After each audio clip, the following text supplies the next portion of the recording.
세계 정세 앱으로 다시 돌아오신 여러분 반갑습니다. 저는 전재현입니다. 여러분, 오늘은 2025년 12월 18일입니다. 이 날짜는 꼭 정확히 기억해 두셔야 합니다. 훗날 역사책을 펼치면 이날은 굵은 글씨로 크게 동그라미를 쳐야 할 날입니다. 하이난 자유무역 항의 전선봉관 운용을 공식적으로 가동했습니다. 관영 매체는 마치 불꽃놀이가 하늘을 찢는 듯 요란하게 떠들어댑니다. 하지만 저는 한마디로 정리하겠습니다. 이건 축포 소리가 아닙니다.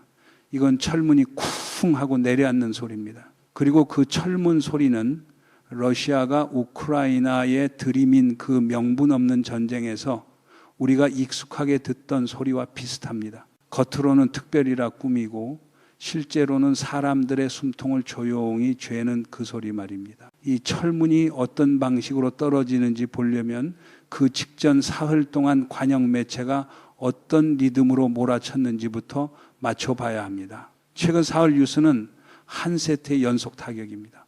먼저 여러분의 심장을 눌러놓고 그 다음 시선을 다른 데로 비틀고 마지막에 그들의 칼을 내려 찍습니다.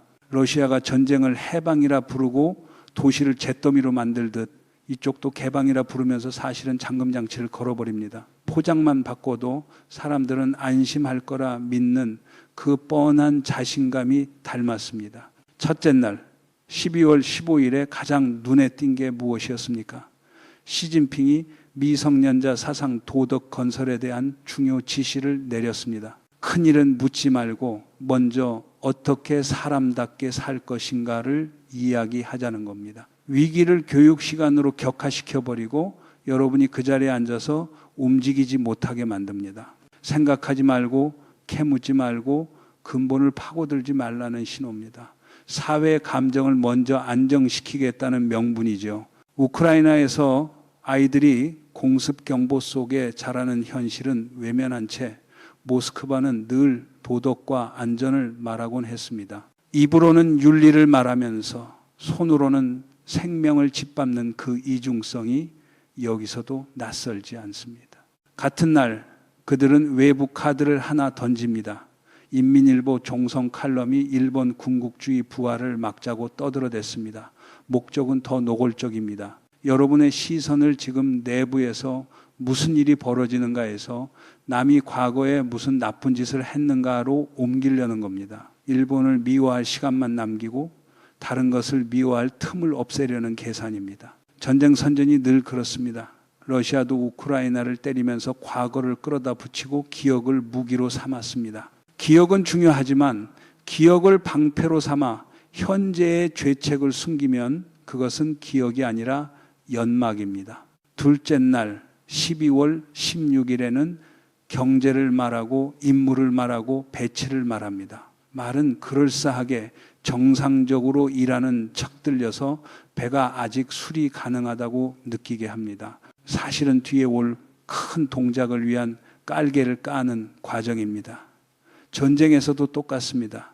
총성이 더 커지기 전에는 늘 협상과 계획이라는 단어가 먼저 등장합니다. 단어는 부드럽고 현실은 잔인합니다. 셋째 날 12월 17일 그러니까 어제는 화면이 하이난 봉관 신문 10답으로 도배됐습니다. 그리고 세 개의 키워드를 머리에 쑤셔 넣습니다. 1선 개방, 2선 관리, 돈의 자유. 그래서 저는 말합니다. 이 사흘은 하나의 사슬입니다. 먼저 마음을 통제하고 다음엔 눈을 바꾸고 마지막에 그들의 문을 내려칩니다. 말로는 자유를 외치지만 실제로는 열쇠를 쥔 사람만 자유롭습니다. 러시아의 전쟁도 해방이라 말했지만 그 해방의 끝에서 자유를 얻은 건 침략자가 아니면 거의 없었습니다. 하지만 절대 이것이 전부라고 생각하시면 안 됩니다. 그 번지르르한 관료 문장 아래에는 코를 찌르는 비릿한 냄새가 덮여 있습니다. 하이난에서 샴페인을 터뜨리며 노아의 방주가 출항한다고 떠들 때 베이징 서산의 비밀 기지에서는 장례가 치러지고 있었습니다. 중국 공군 사령원 창딩추가 갑자기 없어졌습니다. 58세의 상장이 이 민감한 시점에 갑작스러운 심근경색으로 쓰러졌다는 이야기입니다. 이 두 사건을 이어보면 소름이 돋습니다. 한쪽에서는 하이난이라는 살아갈 문이 열려 권력층의 돈과 목숨이 갈 길을 마련해주고 다른 한쪽에서는 베이징의 죽음의 문이 닫힙니다. 군 내부의 매파로 불리던 존재가 재기 깃발의 희생양이 됩니다. 그들이 원하는 건 국민을 위한 개방이 아니라 자기 돈이 더 빨리 미끄러져 나가게 하고 자기 생명이 더 안정적으로 연장되게 하며 동시에 상대를 더 깔끔하게 정리하는 것입니다. 전쟁에서 정밀 타격이라는 말이 얼마나 비열한 포장인지 우리는 이미 봤습니다. 우크라이나의 민간인이 쓰러져도 작전이라 부르고 도시가 불타도 목표 달성이라 부르듯 이쪽도 개혁이라는 말로 뒤문 자물쇠를 바꿔 끼웁니다. 소리만 안 나게, 흔적만 덜 남게 신화사는 시끌벅적하게 썼습니다. 머리기사 7편이 모두 하이난 본관이었습니다. 설날 폭죽 같다고요. 하지만 여러분, 이것은 권력층의 구명빨대에 더 가깝습니다. 우리가 봐야 할 건 그들이 문을 어디에 설치하는가입니다. 하이난 본관의 핵심은 큰 문을 여는 게 아니라 작은 문을 잠그는 겁니다. 그 섬은 언제든 잠글 수 있는 VIP 방으로 개조됩니다. 안에 있는 사람은 나가고 싶으면 나가고 밖에 있는 사람은 들어가기가 쉽지 않습니다. 전쟁에서도 통로는 늘 한쪽만 편합니다. 피난민에게는 철조망이지만 무기와 돈에게는 고속도로가 열립니다. 하이난이라는 땅은 1988년에 특구로 지정됐습니다. 원래라면 로켓처럼 치솟았어야 합니다. 옆에 선전은 어촌에서 세계 공장이 됐고 광둥은 부가 넘쳐 흘렀습니다. 그런데 하이난은 어떻습니까? 30년 동안 미완공 건물 아니면 바가지 요금이었습니다. 슬로 모션을 걸어 둔 듯 했습니다. 많은 사람이 한숨을 쉬었습니다. 좋은 땅이 아깝다고요? 하지만 사실 이건 큰 집의 계산이었습니다. 전략적 공백을 남겨둔 겁니다. 앞마당인 선전과 광둥은 돈을 벌고 떠들썩해도 괜찮습니다. 사람도 많고 오가는 길도 복잡해도 됩니다. 그런데 뒷마당인 하이난은 주인이 스스로 살기 위해 남겨둔 곳입니다. 조용해야 하고 폐쇄적이어야 하고 필요하면 언제든 문을 닫고 소일할 수 있어야 합니다. 30년을 그렇게 비워둔 건 바로 오늘을 위해서였습니다. 하얀 종이여야 가장 예쁜 그림을 그릴 수 있고 깨끗해야 전면 봉쇄형 관리가 쉬워지니까요. 듣기에는 계획인데 실상은 잠금입니다. 마치 전쟁을 안보라 부르며 국경을 걸어 잠그는 방식과 닮았습니다. 누군가는 안전을 얻고 누군가는 갇힙니다. 이번에는 그들이 노골적인 암호를 던졌습니다. 1선 개방, 2선 관리. 1선 개방이란 무엇입니까? 밖에 물자, 사람, 자금이 물 흐르듯 드나든다는 뜻입니다. 외자를 끌어온다지만 돈에겐 세탁기처럼 편한 통로가 되기도 합니다. 2선 관리란 무엇입니까? 하이난과 내지 사이에 벽을 세운다는 뜻입니다. 주로 여러분과 저를 막기 위한 벽입니다.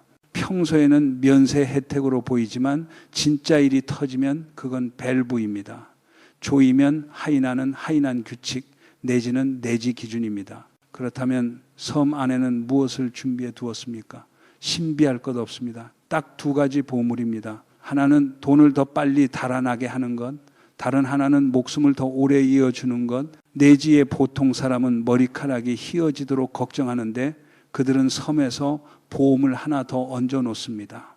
러시아의 전쟁도 결국 두 가지였습니다. 돈과 권력의 생존을 위한 연장전, 그리고 대가를 치르는 건 늘 평범한 사람들이었습니다. 먼저 돈이 잘 도망가게 만드는 장치부터 보겠습니다. 내지에서 보통 사람이 달러를 조금 받고 여행하려면 은행에 줄을 서고 서류를 쓰고 증명을 내고 연간 한도가 5만 달러로 묶여 있습니다. 창구 직원의 눈빛은 마치 도둑을 신문하는 듯합니다. 그런데 하이난은 EF 계정을 만들었습니다. 다기능 자유무역 계정입니다. 섬 안에서 돈을 옮길 때 수수료가 없고 세금이 없다고 합니다. 해외 자금이 들어오는 속도는 물을 붓는 것처럼 빠릅니다. 이것이 권력층에게 무슨 뜻입니까? 합법의 외피를 뒤집어 쓴 세탁 통로입니다. 일이 터지면 돈부터 포장해 달아나고 은행 눈치 볼 필요가 없습니다. 결론은 한 줄입니다. 돈이 매끈하게 빠져나간다고 해서 경제가 해방되는 게 아닙니다. 그들의 지갑이 해방되는 겁니다. 전쟁에서도 그렇지요. 경제 제재라는 말이 오가지만 실제로는 돈줄을 가진 사람만 다른 출구를 찾습니다. 나머지는 가격표만 더 올려다 봅니다. 다음은 목숨이 보장되는 장치입니다. 이 부분은 더 어둡습니다. 내지 의료는 진료 대기줄이 길고 보험이 막히고 좋은 약은 승인이 늦고 아이는 병상이 없고 노인은 특효약이 없습니다. 그런데 섬에는 보아오 러청이라는 카드가 있습니다. 중국에서 유일하게 먼저 시험할 수 있는 의료 구역입니다. 해외 신약, 줄기세포 치료, 혈액 정화 같은 것들이 내지에서는 승인에 걸리는데 그곳에서는 곧바로 올라갑니다. 예를 들어 젊은 혈장요법 같은 이야기도 있습니다. 젊은 혈액을 노인의 혈관에 넣어 수명을 늘린다고 홍보하는 것 말입니다. 내지에서는 불법 취급인데 섬에서는 고급 의료로 포장됩니다. 결론은 한 줄입니다. 모두가 오래 사는 게 아니라 그들이 더 오래 살게 되는 겁니다.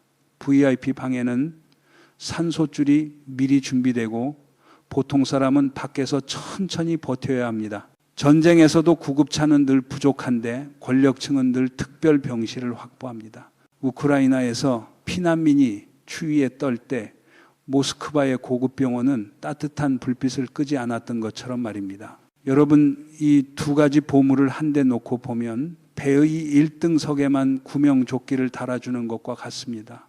하이난 본관에서 봉도는 천막이고 봉계층이 본질입니다. 오늘부터 섬 안은 그들의 황금기이고 섬 밖은 보통 사람의 생존 황야입니다. 하이난 쪽에서는 탈출문을 용접해 막고 있는데 이쪽에서는 인민일보가 갑자기 미친 듯이 731 부대를 들고 나옵니다. 인체 실험, 세균전, 반인류 범죄, 단어마다 한기가 서립니다.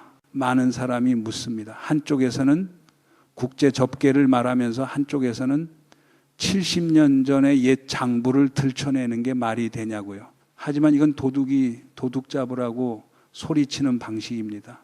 옛 장부로 새 추문을 덮고 시선을 돌려 자기 집안의 개진 곳을 못 보게 하는 겁니다. 전쟁 선전이 늘 이런 식입니다. 상대의 죄를 크게 외칠수록 자기 손의 피를 더 빨리 씻고 싶어 합니다. 러시아도 늘 그랬습니다. 유엔은 동남아의 인신매매와 초국가적 사기 범죄에 대한 경고와 보고를 내놓은 바 있습니다. 그리고 최근 여론에서는 캄보디아와 예와디 같은 곳의 이른바 구역이 단순한 사기 수준을 넘어 훨씬 더 끔찍한 모습으로 묘사됩니다. 소문은 들불처럼 번졌습니다. 예전에는 사기라고 불렀지만 이제는 인체 공장, 살아있는 혈액 탱크라는 말이 나옵니다. 생존자들은 철창에 가둬두고 정기적으로 뽑았다는 이야기를 합니다. 사람을 사람이 아니라 소모품처럼 다뤘다는 겁니다. 전쟁이 사람을 숫자로 만들듯 이런 범죄는 사람을 부품으로 만듭니다. 그 의혹을 확인해 주는 듯한 목록이 있었다는 이야기까지 나옵니다. 캄보디아 당국이 버티기 어려워져 협력 목록을 던졌다는 말입니다. 거기에는 중국의 유력기관 이름이 적혀 있었다고 합니다. 중난대학교 샹야의학원 우한 바이러스 연구소 같은 이름이 언급됩니다. 협력 내용은 줄기세포 연구, 유아골수 추출센터 같은 말로 포장됐다고 합니다. 겉으로는 최첨단 연구지만 밑에서는 사람을 더 빨리 해체하고 더 비싸게 파는 방법을 연구하는 것 아니냐는 의심이 붙습니다. 예전에 한 번에 끝내는 범죄가 아니라 반복적으로 빼앗는 방식으로 변했다는 이야기까지 나옵니다. 곰의 쓸개를 반복해서 뽑듯 사람에게서 반복적으로 뽑아내는 구조라는 의혹입니다. 여기서 여러분은 묻게 됩니다. 이런 일을 알면서도 했다는 말입니까? 그렇다면 왜 조용히 인체 장기 기증과 이식에 관한 규정을 내놓고 전 과정을 강조했겠느냐는 질문이 뒤따릅니다. 전 과정이라는 건 병원에 들어가는 순간부터 마취, 실종, 이송까지 단계마다 누군가 보고 데이터가 남는다는 뜻입니다. 만약 의혹이 사실이라면 그건 지하를 제대로 끌어올리고 어둠에 도장을 찍어 합법의 옷을 입히는 방식이 됩니다. 전쟁도 마찬가지입니다. 폭격을 작전 절차로 문서화하면 죄가 사라지는 게 아니라 죄가 서류철에 정리될 뿐입니다. 죄는 여전히 죄입니다. 이 며칠 사이 또 한 인물이 이 화면에 등장합니다. 왕원빈입니다. 한때 전랑 외교의 얼굴이었고 지금은 주캄보디아 중국 대사입니다. 그는 국경 분쟁이나 안전 문제보다 여행 영상을 올려 중국인을 캄보디아로 초대합니다. 그런데 사기구역과 인신매매의 그림자가 가시지 않은 상황에서 그 초대는 오싹합니다. 도대체 누구를 다시 불구덩이로 보내려는 겁니까? 이것이 중캄 철통 우정의 실체라는 말까지 나옵니다. 권력층은 구역에서 보호비를 챙기고 기관은 협력으로 데이터와 기술을 얻고 돈은 돈을 낳고 목숨은 목숨으로 바뀝니다. 전쟁이 영토라는 말로 생명을 갈아 넣듯 이런 구조는 협력이라는 말로 생명을 갈아 넣습니다. 인민일보 글은 일본이 731을 인정하지 않는다고 비판하는 듯하지만 그 안에는 이런 문장이 있습니다. 벌어진 일을 인정하는 것은 부끄러운 일이 아니고 벌어진 일을 벌어지지 않은 것처럼 만드는 것이 진짜 부끄러운 일이라는 취지입니다. 베이징 거리의 사람들도 압니다. 이건 남을 욕하는 말처럼 들리기보다 자기 얼굴을 때리는 말처럼 들립니다.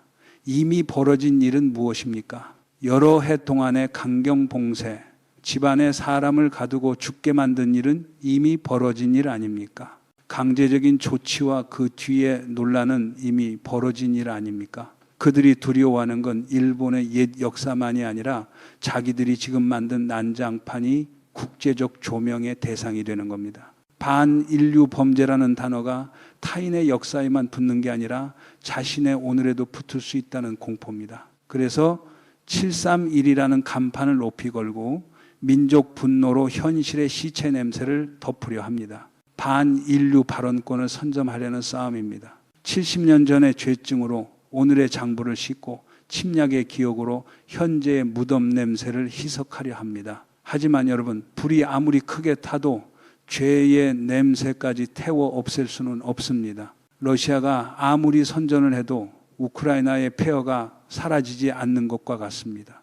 그리고 이번 주에 연달아 터진 경제 뉴스는 무엇입니까? 그건 보통 사람의 목을 직접 조이는 올감입니다. 배가 가라앉기 직전에 선장이 총을 들고 밑창으로 내려가 승객의 구명조끼를 빼앗고 산소주를 자기 손으로 끌어오는 장면입니다. 전쟁도 결국 이런 장면의 반복입니다. 누군가는 동원이라는 말로 타인의 삶을 끌어다 쓰고 누군가는 특혜라는 말로 자신의 생존만 연장합니다. 첫째 올감이 12월 17일 국가발전개혁위원회와 국가에너지국이 공동으로 중대 통지를 냈습니다. 전국 통일 전력시장 평가 제도를 구축한다는 내용입니다. 종이에는 과학, 시스템, 동적 평가, 안전 공급, 녹색 전환, 경제 효율 같은 말이 가득합니다. 2026년부터 전국 통일 평가를 한다고도 합니다. 듣기에는 전문적이고 안정적입니다. 하지만 기술 용어에 속지 마십시오. 이것의 실질은 현대식 군관입니다. 현대 사회에서 전기는 단순한 에너지가 아니라 산소입니다. 전기는 통제력입니다. 과거에는 전력시장이 비교적 분산되어 지방이 어느 정도 자율권을 가졌습니다. 산시처럼 석탄이 많은 곳은 전기를 더 생산해 지역 기업에 돌릴 수 있었고 지방 제후들은 에너지라는 숨구멍을 조금이나마 쥐고 있었습니다. 그래서 베이징이 마음대로 목을 조이기가 쉽지 않았습니다. 그런데 전국 통일 평가를 하면 무엇이 되겠습니까? 모든 데이터를 한데 모아 올리고 모든 조정 권한을 중앙으로 회수합니다. 앞으로 어느 성이 말을 안 듣든 어느 기업이 협조를 안 하든 어느 도시가 불안정한 기미를 보이든 군대를 보낼 필요도 붉은 문서를 내릴 필요도 없습니다. 한 줄의 코드로 차단하면 됩니다. 공장 라인이 멈추고 도시교통이 마비되고 휴대폰 결제가 벽돌이 되고 병원의 호흡기가 멈추고 디지털 경제는 순간에 고철이 됩니다. 이건 14억 인구의 산소주를 각 지방 손에서 잘라 중앙의 총제어대에 연결하는 겁니다. 누가 움직이면 숨이 막히는 구조입니다. 통지에는 시장 운영기관의 우위를 장려한다고도 쓰지만 그 운영기관이 누구겠습니까? 전력망을 쥔 그 몇몇 친아들들입니다. 데이터는 하나로, 권력도 하나로 지방의 마지막 길은 사라집니다. 전쟁에서 송유관을 누가 쥐느냐가 생사를 가르듯 여기서는 전력 스위치를 누가 쥐느냐가 사회 숨을 가릅니다. 둘째 올감이 역시 12월 17일 총세무국이 갑자기 칼을 빼들었습니다. 플랫폼 기업 탈세 사건 3건을 처음으로 집중 공개했습니다. 이 정도로 넓고 강하게 때리는 건 드뭅니다. 저장의 한 전자상거래 플랫폼은 허위 세금 계산서로 탈세했다며 추징과 벌금 합계 1억 8천만 위안을 물었습니다. 산시의 한 물류회사는 허위 비용으로 공제했다며 추징과 벌금 합계 1,200만 위안입니다. 랴오닝의 한 라이브 커머스 인플루언서는 수입을 숨겼다며 추징과 벌금이 수백만 위안 규모로 언급됩니다. 공식 발표는 정의롭습니다. 플랫폼 경제의 세수 감독을 강화하고 위법의 무관용이며 건전한 경제 질서를 지킨다고 합니다. 하지만 여러분, 이것은 단순한 집행이 아니라 합법화된 수탈입니다. 닭의 배를 갈라 마지막 알까지 꺼내려는 광기입니다. 세부를 보십시오. 큰 고기만 잡는 게 아니라 책임자와 연계 기업을 반복해서 언급하며 줄기를 타고 올라갑니다. 이게 바로 금세 사기 단계 사이 데이터 역량입니다. 한 명의 진행자만 보는 게 아닙니다. 뒤에 붙어 있는 수많은 중소공급업체, 물류업체, 작은 온라인 상점까지 봅니다. 한 덩어리만 짜는 게 아니라 덩굴에 매달린 메뚜기를 통째로 짭니다. 자금 대이동입니다. 한쪽에서는 하이난의 EF 계정으로 권력층 돈을 세금 없이 미끄러지게 만들고 다른 한쪽에서는 내지에서 세무 역추적을 하며 라이브 판매자와 작은 가게까지 놓치지 않습니다. 추징, 벌금, 환수로 민간의 마지막 동전까지 빨아올립니다. 내지는 비우고 하이난은 채웁니다. 배가 가라앉기 전에 가난한 사람 주머니를 먼저 털어 부자들의 구명정에 연료를 붓는 겁니다. 러시아가 전쟁에서 국민을 희생이라 미화하며 실제로는 권력의 연장을 택했듯 여기서도 질서라는 말은 종종 권력의 연장을 의미합니다. 여러분, 하이난에서 샴페인을 터뜨리고 불꽃놀이를 한다는 화면만 보지 마십시오. 시선을 조금만 옮겨 베이징을 봅시다. 12월 중순 서산 기금 어딘가 한 건물의 불이 밤새 꺼지지 않았고 그 안에서는 누군가가 처리되고 있었다는 말이 나옵니다. 요 며칠 해외 인터넷에서 매우 거세게 돌고 있는 이야기가 있습니다. 공군 사령관 창딩추가 사고를 당했다는 말입니다. 서술은 꽤 일치합니다. 갑작스러운 심근경색이라는 겁니다. 현재까지 창딩추의 사망 소식은 전부 해외 소셜미디어와 자매체에서 나왔습니다. 창딩추는 흔한 장군이 아닙니다. 공군 체계에서 그는 로켓처럼 승진한 인물로 알려져 있습니다. 특급 비행원, 시진핑의 체면을 세우는 상징적 인물입니다. 이런 사람이 갑자기 심근경색으로 쓰러지면은 이 체제에서는 그저 건강 문제로만 보지 않습니다. 그래서 저는 묻겠습니다. 정말 심근경색이라면 누가 그가 살아있기를 원하지 않았겠습니까? 조사하는 쪽은 살아있는 사람을 원합니다. 입을 열어야 하고 진술이 있어야 하고 명단이 있어야 하고 위로 이어지는 사슬이 있어야 합니다. 그들에게 살아있는 사람은 가치가 있습니다. 그렇다면 누가 그가 죽기를 바랐겠습니까? 사건을 빨리 꺾어버리고 더 위로 올라가는 것을 막고 진짜 비밀이 새어나오는 것을 두려워하는 쪽입니다. 그들에게는 죽은 사람이 가장 안전합니다. 여러분, 이 문장을 기억해 두십시오. 그를 잡은 사람이 어느 쪽인지가 반드시 중요한 건 아닐 수도 있습니다. 그를 영원히 입 다물게 만든 손이야말로 가장 소름 돋습니다. 이 체제에서 심근경색은 더 이상 단순한 병명이 아닙니다. 그것은 하나의 처리 방식이 되곤 합니다. 설명이 필요 없고 흔적이 적고 가장 간편하니까요. 오늘은 창딩추였지만 내일은 더 높은 자리의 차례가 될 수도 있습니다. 전쟁에서도 사고라는 단어는 종종 가장 편리한 덮개입니다. 러시아가 수많은 의문을 불가항력으로 처리하듯 여기서도 의문은 갑작스러움으로 봉인됩니다. 이 네 가지를 이어보십시오. 하이나는 문을 용접하고 731은 뚜껑을 조이고 경제는 줄을 죄고 군대는 숙청합니다. 이 네 개의 뉴스는 사실 한 가지 이야기입니다. 속이 허하고 불안한 권력 중심이 봉쇄하고 덮고 조이고 쓸어내리는 네 자루 칼로 필사적으로 자기 숨을 연장하려는 이야기입니다. 그리고 그 숨 연장의 비용은 언제나 밖에 서 있는 평범한 사람들에게 청구됩니다. 러시아가 우크라이나에서 제국의 숨을 연장하려다 수많은 생을 태워버린 것처럼 이런 구조는 늘 누군가의 오늘을 죄로 만들고 누군가의 내일만 지킵니다. 여기까지 오늘의 세계 정세의 분은 이만 마치겠습니다. 세계 정세의 분은 여러분의 댓글을 늘 기다립니다. 안녕히 계십시오. 다음 시간에 다시 뵙겠습니다.